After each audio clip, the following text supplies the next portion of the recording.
Hello everyone, welcome to today's video of Easy Neuro. Today's topic is the difference between dendrites and axon. In our last video, we discussed the structure of a neuron where we talked about the cell body gives rise to certain processes which are called neurites. And these neurites are the dendrites and the axon. So today we will study some important differences between them which are also important from the exam point of view. Alright. So dendrites are basically short multiple processes, okay, and they basically terminate near the cell body or the soma of the neuron, okay. But on the other hand, the axon is one single branch which is coming out of the cell body, okay, so it's terminating away from the cell body. All right, so we can say the dendrites, they terminate near the receiving end, okay, so they are originating from the receiving end of the cell body because they are the ones which get the nerve impulses, but the axon is terminating from on the discharging end of the cell body. All right, the second difference is that dendrites are also highly branched, okay, so as we talked about in the last video, we saw the diagram as well. They are highly branched and therefore this pattern is also known as a dendritic tree, okay.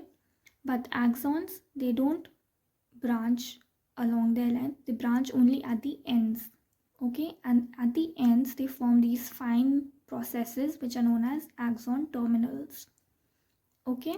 And these axon terminals are also where we have those terminal botons, also known as synaptic knobs.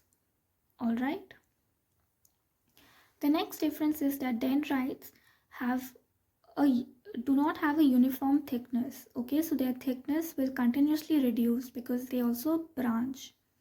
All right, but on the other hand, the axon, they show a uniform diameter, okay, so they are uniform, they have a uniform diameter because they don't branch, all right. Next, the dendrites also have Nissl granules which are present. So Nissl granules are basically special bodies, okay, made up of the rough endoplasmic reticulum and the free ribosomes. So they are really important for protein synthesis, okay, and these proteins are then useful for maintenance of the neuron, for repairing them, also for the production of neurotransmitters or enzymes, okay. So some amount of protein synthesis also happens in the dendrites, okay, whereas the axon, it does not contain any Nissl granules, so there's no protein synthesis which actually occurs in the axon, okay. The next important point is that dendrites are non-myelinated. So we also talked about the myelin sheath, which is basically a layer made up of proteins and fatty substances, okay, which form an insulating layer around the axon, okay. So the myelin sheath is usually present or usually covering the axon.